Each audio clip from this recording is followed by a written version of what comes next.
สบายดีลูกค้าพี่ซีปีมื้อนี้เขาจะมารีวิวเครื่องลูกค้าได้เบิร์ก็คือกันเนาะนอกจากนั้นก็จะมีอันน่ะC2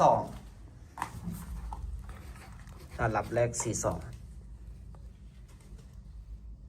เครื่องไซก่อนวาล์วอันน่ะ16งามหลายเก็บเสียง F5 คือเก่าเราวันนี้ก็แล้วแต่นะเรานี่ลูกค้าเขาสั่งเขาบอกใส่ปอลีกอนเนาะนอกจากปอลีกอนเขาก็ยังมีอันซูเปอร์เฮฟวี่มีอีก8อีกที่800มันหลายรุ่นอยู่เนาะลูกค้าจากประกอบเราอย่างไรอย่างเลยเขาก็เซตมาถามได้นะเขาจะประกอบตามใจให้ลูกค้าบอกที่2เป็นNC งานไซก่อนงามหลายมาไม่เลยเป็นประกอบฟึ่งเซ็ตกล้องนี้เป็นกล้องนะมักโก้มักคุณ3-9x40เป็นวาล์ว8แหวนเนาะถ้าใครอยากอัพวาล์ว8แหวนนี่เป็นแฟนโมบิอาร์นะครับก็ถอดออกมาเขาอัพเพื่อตามใจลูกค้าเด้อทางลูกกุนมุนเก็บเสียงเกมเต็ก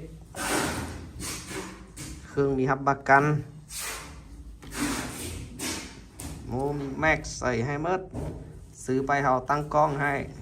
เขาก็ตั้งเลขให้ตามใจลูกค้าจากเอาเลข12เขาก็ตั้งให้12 11เขาก็ตั้งเฮ้เนาะนี่ก็เป็นเคสงานไซออนกล้องฟูจิ4-16x44เด้อความเจ๋งวาล์ว8แหวนเก็บเสียงเกมเต็กถังอาลูกันถ้าลูกค้าไหนสนใจก็เสียเข้ามาทางเบอร์แอปนะเดี๋ยวเขาจะติดเบอร์แอปไปคลิปมือย่างงามลายมามือใหม่เลย ใครสนใจก็ถ้าเข้าเบอร์แอป